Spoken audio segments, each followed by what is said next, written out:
Lagdada lang ni Pangulong Bongbong Marcos ang iniintay para maisabatas ang Archipelagic Sea Lanes Bill. Aprobado na ang panukala sa Bicameral Conference Committee na layong parusahan ng mga foreign ship at aircraft na iligal na papasok sa Pilipinas. May unang balita si Joseph Moro.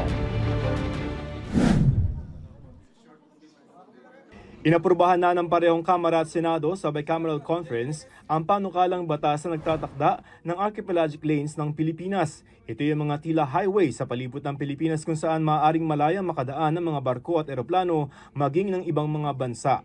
Itinatakda rin ng panukala ang mga parusa sa mga banyagang barko at eroplano na iligal na papasok sa Pilipinas. Ito daan ito daan. So pag ito yung axis mo, nasabi ito yun, no? Yung sa gitna. Yung sa gitna. So 25 ka dito, 25 dito. Pag hindi sila nagko-comply doon sa, I think that's section 23, we can deny them access. Not just the, mayroon banggit not just the PLA, not just and other states. Pag hindi nag-comply doon, hindi sila makakatraverse sa atin. Ilan sa mga probisyon nito, maaaring mabilis na tumawid dito ang mga banyagang barko at eroplano pero hindi sila pwedeng tumigil, umangkla o maglagi maliban na lamang kung may aksidente o nagbibigay tulong sa ibang sasakyang pandagat. Kailangan din magpakilala lagi ang mga barko sa pamamagitan ng kanilang automatic identification system at tumugon sa Philippine Coast Guard at Civil Aviation Authority of the Philippines. Hindi rin dapat magbanta, gumamit ng dahas laban sa soberanya, territorial integrity at political independence ng Pilipinas at international law ang mga banyagang barko at eroplano na tumatawid ng archipelagic sea lanes. Ipinasa ang panukalang batas sa harap ng ilang mapangahas na mga patrolya ng mga barko ng China sa West Philippine Sea. Kaya bibigyang ngipin ito ang panalo natin noong 2016 laban sa China. Is strengthening our arbitral award. Timely, coincidentally. Pero magagamit ba ito ng Pilipinas laban sa panghihimasok ng ibang bansa sa ating teritoryo? It will have to be approved first by the International Maritime Organization.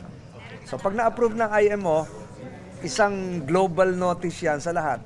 At ito yung ASL ng Pilipinas, you have to comply. And IMO is very strict when it comes to enforcement mechanisms. So pag hindi, mabigat ang IMO. Nauna nang pumasa noong Hulyo sa BICAM ang Maritime Zones Bill na nagtatakda ng mga boundaries at sovereign rights ng Pilipinas tulad sa Exclusive Economic Zone o EEZ na karaniwang tinatawag na West Philippine Sea. Ang dalawang panukalang batas na ito ay target na isumite ng Kongreso sa susunod na linggo sa Pangulo para mapirmahan at ganap na maging mga batas. Oras na mapirmahan ang Pangulo, maglalabas ito ng proklamasyon at magiging epektibo ito sa loob ng 6 na buwan. Ito ang unang balita, Joseph Morong para sa GMA Integrated News. Igan, mauna ka sa mga balita. Mag-subscribe sa GMA Integrated News sa YouTube. Sa mga kapuso abroad, subaybayan nyo kami sa GMA Pinoy TV at sa www.gmanews.tv.